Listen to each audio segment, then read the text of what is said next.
వాళ్ళు అప్పుడు డోలితో పట్టుకెళ్ళే వాళ్ళు పేషెంట్లకి అంతే. పట్టుకోవడం వల్ల అన్ని పూర్తిగా అభివృద్ధి చెందినట్టు.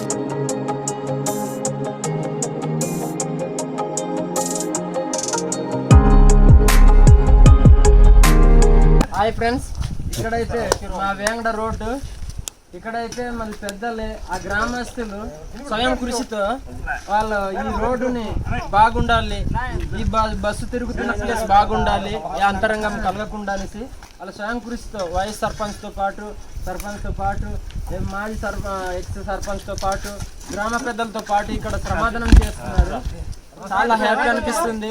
నిజంగా వాళ్ళు స్వయం కృషితో ఈ గ్రామాన్ని బాగుండాలి, వాళ్ళ ప్రాంతం రోడ్డు బాగుండాలని బాగా చేస్తున్నారు. చాలా హ్యాపీ. ఇంకా మా ఛానల్ని లైక్ చేసి షేర్ చేసి కామెంట్ కూడా చేయండి.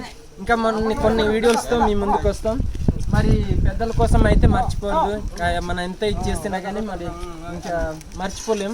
అలాంటి కృషి అయితే చేస్తున్నారు, గ్రామం కోసం రోడ్డు బాగుండాలని చేస్తున్నారు. చాలా హ్యాపీ. పెద్ద పెద్ద బండరాయిలు అయితే తీస్తున్నారు. ఇది చూడండి ఫ్రెండ్స్, ఈ కొండ అయితే చూడండి పైనుంచి ఎలా ఉరుముకొని వచ్చింది. అలాంటి స్థితిలో కూడా ఈ రాళ్ళు తీసి సేఫ్టీగా పక్కన ఉంచుకోవాలని వాళ్ళైతే అనుకుంటున్నారు. చాలా కృషి చేస్తున్నారు. చూడండి చేస్తున్నారు. అయితే చాలా పెద్దది. ఇక్కడైతే ఏం లేదు. ఇక్కడైతే ఏం లేకపోవడంతో రాయలు పెడదామని ప్లాన్ వేసుకుంటున్నారు. చాలా లోయ ఉంది. ఆ లోన్ అయితే అల్లుడు ఆ లోన్ అయితే కెమెరా షూట్ లోయ అయితే చాలా పెద్ద లోయ అది. ఇంకా చూడ్డానికే భయంకరమైన లోయ అది. ఇది ఇక్కడైతే ఈ అడవికి అయితే కనిపించట్లేదు. సుమారు కింద లోన అయితే చాలా లోయ ఉంటది. ఆ లోయలోని ఈ కింద మడికి రాయి పెడదామని చూస్తున్నారు. ఇక్కడైతే చిన్న ప్లేస్ కానీ బస్సు అయితే తిరుగుతుంది.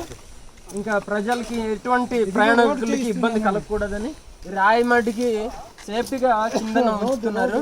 మరి ఇలాంటి దాంట్లో కోసం మీరు కొంచెం సహకరించాలని లైక్ కామెంట్ కూడా చేయండి. మళ్ళీ కొన్ని వీడియోస్తో మీ ముందుకు ఉంటాను.